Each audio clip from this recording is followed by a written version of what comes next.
Want to know how I created this amazing look on these tables? First it looked like this, but then it looked like this. So what I did is I actually ordered glass to exactly fit the inside of the top of the table. Then grab some isopropyl alcohol, 91% or more, some pinata gold, that's my favorite, and an airbrush.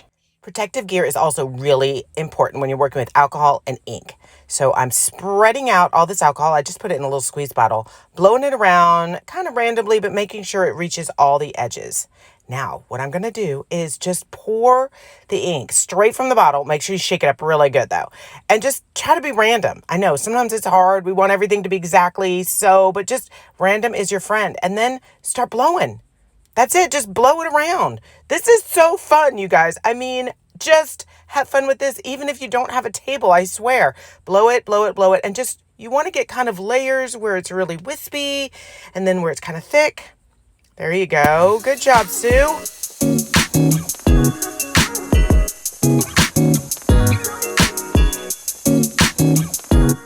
Now, if there are any places that seem like a little clumpy, all you need to do is go back in, put a little bit more alcohol, and that will loosen up the ink so you can spread it around even more.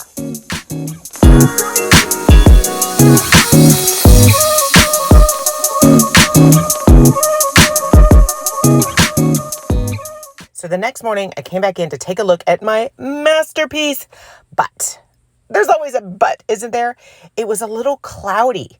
There was some condensation in places around. Can you see that? I'm trying to move it up and down so you can kind of see it. Where when I put this on top of the blue tabletop, it looked white and a little milky. And so here's what I did.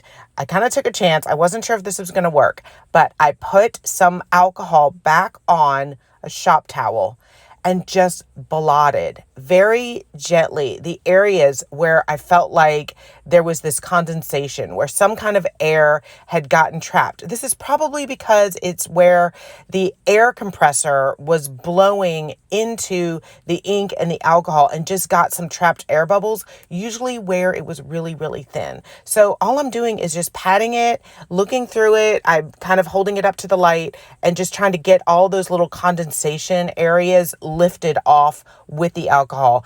And the ink is dried so much that it's not really lifting the actual ink off, which I was really relieved about. Because I was using gold and not a pure alcohol ink transparent color, adding the extra alcohol didn't automatically lift it up, but I was very gentle while I did it.